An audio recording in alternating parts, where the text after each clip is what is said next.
Hey everyone, welcome to this week's episode of Pixel Intel. I'm your host Anthony. Let's get into the news for this week.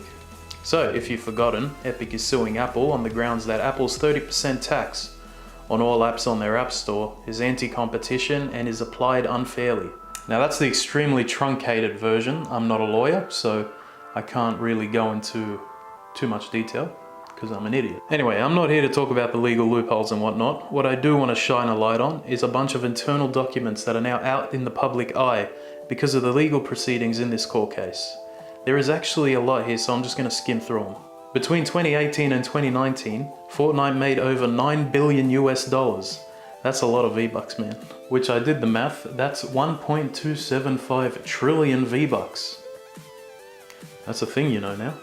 The CEO of Epic, Tim Sweeney, sent out an email to Ubisoft's CEO, apologizing profusely about a bunch of hackers making fraudulent transactions on Ubisoft games, mainly The Division 2.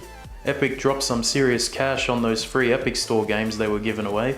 They paid the Subnautica developers $1.4 million US. For Batman Arkham, it didn't say which one, they spent $1.5 million US, and the Mutant Year Zero devs made a cool million. According to this document, Epic spent $11.65 million US in 9 months, from late December 2018 to September 2019, securing these games for free on their storefront. By 2019, Epic had spent $1 billion US on PC titles to be sold exclusively on their storefront. A document that was part of an internal presentation at Epic had a page with an image of Master Chief and Kratos on it, two characters that have been recently added to the Fortnite roster. But it also had an image of Samus from Metroid 2, so could we be seeing Samus in the Tilted Towers? Who knows? An email correspondence between head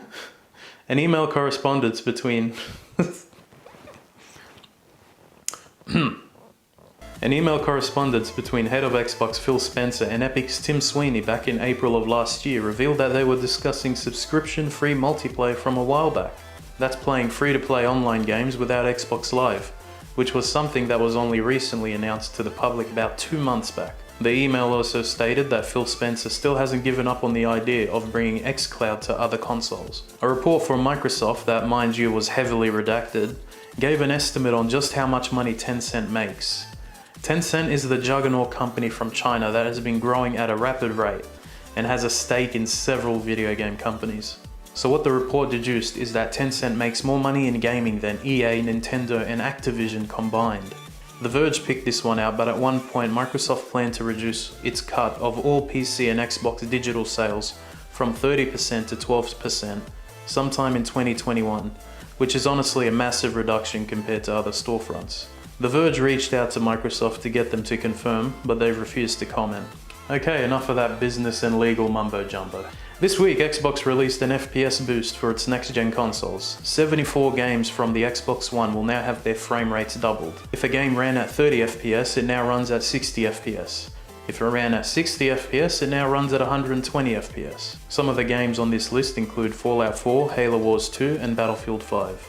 Speaking of Battlefield, we got some more Battlefield 6 leaks to talk about in the form of screenshots. A couple of images have been making the rounds on the internet. The first one is a wide shot of a peninsula with a bunch of Osprey aircrafts flying to what seems to be a rocket launch. You can see a storm or twister of some kind over in the distance. The second image is a first-person view where the player appears to be in an attack chopper. You got 4 different kinds of weapons in the bottom right. I'm thinking cannon, rocket pods, heat seeker and TV missile maybe? You can see a fighter jet in the background and a closer view of the rocket ship, which looks like it's about to be annihilated by a twister.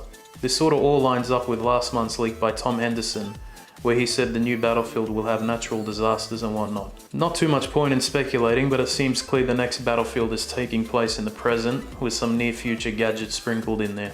The game's meant to come out this year, so a trailer shouldn't be too far away. Sony just submitted a patent for a system in which if you're having trouble on a tough level or boss, you can have someone else take control of your game. They've done something similar in the past, like remote play, where you can stream your games to your Vita, but in this case you could possibly have a complete stranger assume direct control of your game and have them play your character. In the submission, Sony states, a user may reach a point in a video game that is seemingly impossible to navigate through or solve. For users, this occurs quite frequently where the user increasingly becomes frustrated with a game due to its difficulty or inability to advance through the game and eventually ends up quitting the video game. Game developers have tried different ideas in the past to try and solve problems of players struggling to get acclimatized to their game. For example, Valve added a coach feature in Team Fortress 2, where veteran players could volunteer to take a newbie under their wing and show them the ropes. It's still around, but I'm not sure how effective it has been. Earlier this morning, Sony accidentally did a whoopsie and leaked Lost Judgement onto their PSN Japan store. They quickly removed it, but not before a whole bunch of screenshots made the rounds on Twitter. So Lost Judgement is meant to be a sequel to Judgement that released on PS4. However, a lot of people believe we are going to get more info about the game during an official announcement tonight on Sega of America's YouTube channel, which is set to premiere a stream tonight titled Judgment Day, in all caps. I wonder what they're going to talk about. I hope it's Daytona. Nintendo released a trailer for their new title Game Builder Garage. As the name states, it's a game builder tool and honestly it looks pretty powerful. On Nintendo's official website it tells us more about the game. You can make top-down games, 2D games, and also shows off a 3D racer, so it already looks a lot more robust in terms of design options compared to one of their other game making tools, Mario Maker. What it does share with Mario Maker though is that you have to exchange codes with your friends to see their creations. Hopefully we get word of a search function later down the line because I feel like a title like this one would really benefit from that. Back 4 Blood got a new trailer covering their card system, which works like perks that you can unlock as you play, creating your own build for your preferred playstyle. The trailer also covered details about their game director, which works similar to Left 4 Dead's Game Master, which is an AI that would decide what enemies to spawn based on how your team was going. The game director also has its own deck of cards that would give us certain buffs to work against the human players. Back 4 Blood releases on the 12th of October this year. Well, that is it for this week's episode, everyone. If you enjoyed the show, there'll be another one next Friday, so consider subscribing. Anyway, my name's Anthony, thanks for watching, and I'll see you guys next week. Take it easy.